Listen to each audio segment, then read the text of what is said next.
और राउरकेला में राष्ट्रीय प्रौद्योगिकी संस्थान एनआईटी के 18वें दीक्षांत समारोह में आपको ले चलते हैं, जिसमें राष्ट्रपति शिरकत कर रहे हैं। Member of parliament Shri Jual Oram, director of NIT Rourkela professor Animesh विश्वास जी, members of the board, teaching and non-teaching staff, my dear students, ladies and gentlemen. It gives me immense pleasure to be here in the 18th convocation of NIT Raurkela. I feel delighted to know that NIT Raurkela is celebrating its Diamond Jubilee this year. This area of today's Odisha has been immensely rich in history and culture. It has been the cradle of scientific approach since early times. Built about 800 years ago, the Sun Temple at Konark is an example of perfect blend of art and science. I am looking forward to my visit to the temple tomorrow. It is listed among UNESCO's World Heritage Sites in India. Odisha is associated with the rebuilding of a nation after independence. It was here in Raurkela that one of my illustrious predecessors, Dr. Rajendra Prasad, the first President of India, dedicated to the nation the first blast furnace of a large steel plant in India. As one of the first industrial urban centers in India, the city has kept pace with modernization. As the second largest government-run technology institute in eastern India, NIT Raurkela has made significant contribution to the field of engineering and technology. For over 6 decades, this engineering college has been enriching the pool of technical professionals in the country. In 2002, it was given the status of National Institute of Technology. I am told that the young students are being exposed to innovative methods of providing engineering solutions to the issues facing our society and the country. I am pleased to know that NIT Raurkela has students from all over India and also from other countries. I am pleased to know that NIT Raurkela has students from 33 out of the total 36 states and union territories in India. I am told that students of 17 different countries are also enrolled in various academic disciplines. Thus, the community of over 7,000 students studying in this beautiful 700-acre campus represents rich diversity. It increases cross-pollination of learning and promotes understanding between different cultures. It also strengthens people-to-people ties between nations. Ladies and gentlemen, its 25,000 plus strong alumni has a large number of corporate leaders, academic and research institutes in India and abroad. I am sure that the alumni of this prestigious institute will be a source of inspiration for the students here. I am sure that students graduating today will strengthen the rich legacy of this institute. Dear students, graduation is an important stepping stone in your life. I am sure all of you have worked hard to reach this stage today.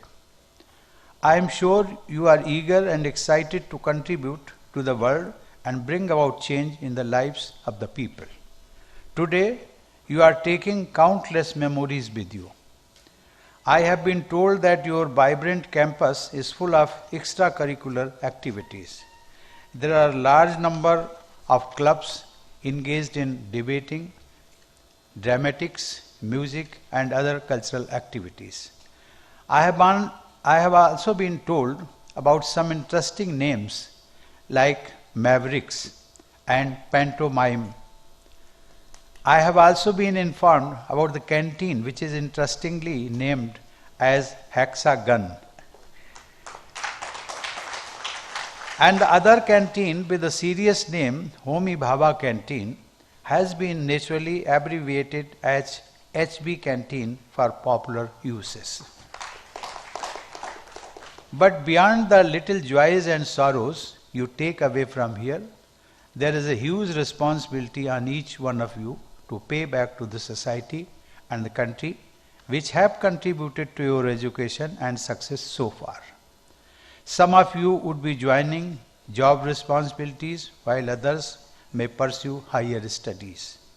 The stage of life in which you find yourself today is usually full of dreams and aspirations on the one hand and uncertainties and apprehensions on the other. This is also the time to make major life decisions. Starting a new job, pursuing your dreams, supporting your family, or starting a new one. While doing all this, I urge you all to introspect. What are the values and principles you stand for? What is the kind of career you want to pursue? By far the most important point of introspection is what kind of person you want to become.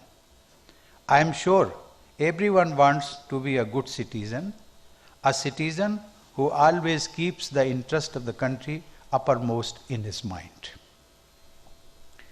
I would suggest that throughout your life, you should always look at the famous talisman of Mahatma Gandhi. I quote, "Recall the face of the poorest and the weakest man or women whom you may have seen and ask yourself if the step you contemplate is going to be of any use to her. Will she gain anything by it? Will it restore her to a control over her own life and destiny?" Unquote. I advise you to never judge your success only in terms of material gains. You don't have to limit yourself by the pressures of conventional notions of success and societal pressures. You need to figure out what you really want to do in your life. Choose to do what gives you satisfaction and meaningfulness. Do what takes you closer to your aspirations. Do what makes your families proud of you. Plan for yourself a fruitful and productive path ahead. Dear students, this is also a moment of joy and satisfaction for your families and friends, guardians and mentors who have been of immense support in your journey. I congratulate all the degree recipients and model winners present here today. I am told that out of 7,116 students studying here, about 1,518, that is about 21%, are girl students. I noticed that out of 7 gold medals today, 3 have gone in to our girl students. As the President of India, I happen to be the visitor of about 150 central institutions. In most of the convocations I attend across the country, I notice that our girls are outshining our voice and winning more gold medals in liberal arts, humanities, medical sciences, law, and several other areas. This is indeed a heartening trend and reflects the potential of our daughters. However, it has been observed that the enrollment of women in technical and scientific disciplines is low. According to a recent survey, enrollment of women in engineering and technical institutes across India is only about 20%. Our girls should be encouraged to pursue technical education and excel in the same manner as they do in other areas. The country needs more of our girls to pursue higher education especially in science, technology, engineering, and mathematics. Growth and excellence of women in technical areas will add a new dimension to our national development. It will promote gender empowerment at the higher levels in the field of science and technology. It will help women break the glass ceiling in one of the most important spheres in the world of 21st century. Ladies and gentlemen, and my dear students, a university and institution must contribute towards empowering the community in its surroundings. I have been advocating for universities' social responsibility in the line with corporate social responsibility. I am happy to note that NIT Rourkela has adopted 5 villages as part of Unnat Bharat Abhiyan. I am told that NIT Rourkela is upgrading science laboratories and providing computer education in these villages. I am also told that a poverty alleviation research center at this campus works for the less privileged people of Kalahandi, Balangir and Koraput region of Odisha. I appreciate you all for these commendable initiatives.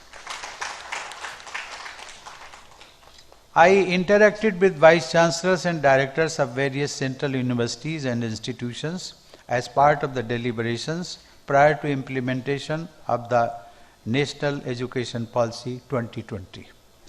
The policy envisions that engineering institutions should move towards more holistic and multidisciplinary education with increased emphasis on arts and humanities. I am happy to learn that NIT Rourkela has already adopted this approach to a certain extent. I am sure that you will take the process further and will also work towards implementing other salient features of the National Education Policy. One of the objectives of the National Education Policy is to make India a global knowledge superpower in 21st century. Institutions like NIT Rourkela have to play a major role in achieving these national aims. I once again congratulate all of you and wish you a very happy, successful and bright future. I also extend my best wishes to the faculty members, teaching and non-teaching staff and the family members and guardians of the graduating students on this momentous day. Thank you. Jai Hind.